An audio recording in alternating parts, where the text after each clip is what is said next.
Changer les dénominations d'endroits comme la Ferté-Alais, ce sont des conservatoires. Et voilà ce qui fait donc, il y a beaucoup de gens qui s'essuient les yeux après le passage du Concorde et de la patrouille de France à la Ferté-Alais, parce que c'est vraiment, je crois que dans les spectacles aériens, il est difficile de trouver beaucoup plus beau.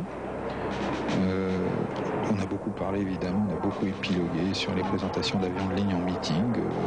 Je pense qu'il n'y en aura plus. Et donc c'est ce qui fait la valeur de ces images, je crois, c'est que ça se verra plus, puisqu'on a décidé que c'est fini. C'est bien dommage parce qu'une présentation comme celle-là n'est pas une présentation limite de l'avion, c'est simplement une approche avec remise de gaz, c'est quelque chose qui se fait couramment en ligne.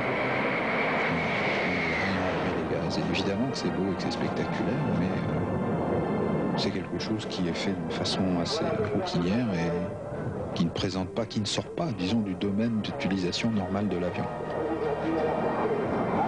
Voilà donc des passages à vitesse relativement réduite, de l'ordre de 240-250 nœuds, puisque la visière est baissée, on le voit devant. Mais ce sont des passages un peu à l'anglaise, c'est des passages où on montre la géométrie de l'avion. C'était messieurs Machavoine et Grandjean cette année qui présentaient le Concorde à la Ferté. Et là on va voir de nouveau une remise de gaz tout à fait au standard. En fait en ligne on fait la remise de gaz beaucoup plus bas que ça. Voilà.